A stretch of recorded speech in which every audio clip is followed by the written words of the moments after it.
Togo. Forg Gnassingbé sillonne le ciel après une accalmie imposée suite aux violentes manifestations de juin et juillet 2025. Forg Gnassingbé a repris, depuis fin septembre, ses multiples voyages à travers le monde. Sommets, forums, conférences internationales, le président du Conseil multiplie les déplacements à grands frais. Pendant ce temps, le pays, étranglé par la dette et l'inflation, peine à financer ses services publics essentiels. Forg Gnassingbé sillonne le ciel. Le désormais président du Conseil cumule conférences diplomatiques et missions internationales, sommet de Luanda sur le financement des infrastructures en Afrique, processus d'Aqaba à Rome, forum Émirats Tchad à Abu Dhabi, forum UK, Afrique francophone. Des déplacements intensifs, mais à quel prix pour un pays déjà sous assistance respiratoire économique? Le coût exact de chaque voyage présidentiel reste inconnu, mais une estimation basée sur les pratiques dans la région permet d'avoir une idée.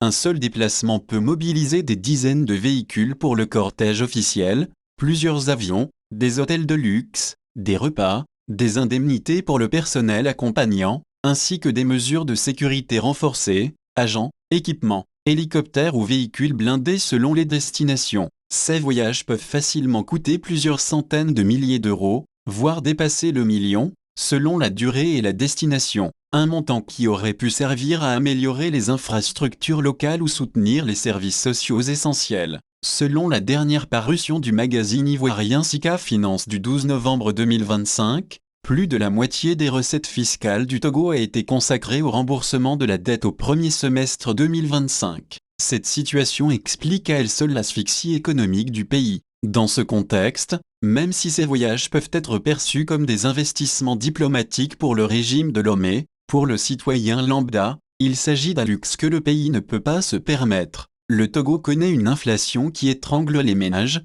des infrastructures délabrées et un chômage excessif des jeunes. Des économistes interrogés dans la sous-région parlent de décalage stratégique, un État hyperactif à l'extérieur mais sous-financé et paralysé à l'intérieur. La question qui dérange reste, qui paie la facture dans un État transparent? Le coût de chaque déplacement devrait être inscrit dans les documents budgétaires, soumis au contrôle parlementaire, audité par la Cour des comptes et rendu public par le ministère des Finances. Au Togo, les dépenses liées au voyage présidentiel sont souvent classées dans les charges générales de la présidence de la République. Il est donc impossible pour le citoyen de savoir combien de milliards cumulent ces déplacements, ce qui suscite une inquiétude légitime. Au-delà des finances publiques, les nombreux déplacements de Forg Gnassingbé alimentent un sentiment d'abandon au sein des populations, un président absent, un gouvernement silencieux, des priorités nationales délaissées. Pendant que Forg Gnassingbé parle d'intégration, de souveraineté africaine et de corridors stratégiques à Abu Dhabi,